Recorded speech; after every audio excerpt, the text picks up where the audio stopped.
Voice mode allows you to interact with Claude Code using speech instead of typing. This is useful for accessibility, reducing strain from typing, and enabling a more natural way of working. In this lecture, you will learn how to enable voice mode and use it effectively. Voice mode provides several benefits. It supports accessibility by helping users with repetitive strain issues or motor limitations. It allows hands-free interaction and reduces physical effort. It also improves convenience. You can explain complex ideas more naturally, think out loud, and even multitask while working. From an ergonomic perspective, it reduces typing strain and allows you to step away from the keyboard while still being productive. To enable voice mode, use the voice command in your terminal.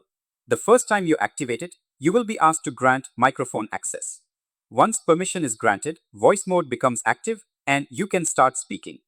Your speech is transcribed and processed just like typed input. There are several configuration options available. You can enable push-to-talk mode, where you press a key to speak instead of continuous listening. This helps reduce background noise. You can define a wake word so that the system only listens when a specific phrase is spoken. You can also adjust microphone sensitivity depending on your environment. Higher sensitivity captures softer speech, while lower sensitivity helps filter background noise. To use voice effectively, follow a few best practices. Speak clearly and naturally. There is no need to slow down excessively or sound robotic. Use consistent terminology. If you refer to something by a specific name, continue using that same term throughout the conversation. Pause between sentences to improve transcription accuracy. For complex or unusual terms, spell them out. This ensures the system understands exactly what you mean. When speaking technical terms, use natural descriptions. For example, say use state hook instead of the exact code syntax. Say class name instead of writing it. For file extensions, say dot followed by the letters. Voice mode works very well for real workflows. You can describe what you want to build, ask for enhancements, and refine outputs step by step. This creates a natural interaction similar to working with a colleague. Voice mode also integrates well with other features. You can combine it with visual tools for better context. You can start tasks using voice and approve actions later. You can also describe high-level requirements and let the system generate structured plans.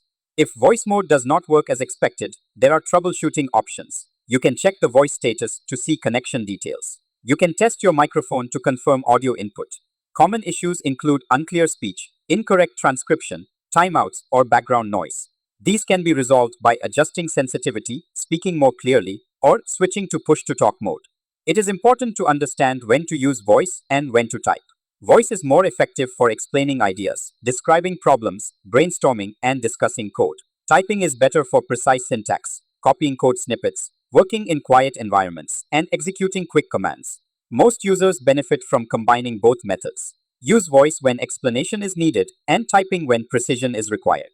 You now understand how to enable voice mode, configure it, use it effectively, and troubleshoot common issues. This completes the core concept section. You now understand tokens, context, project configuration, commands, and voice interaction. In the next section, you will start building real workflows using the What framework, where everything becomes practical. See you in the next lecture.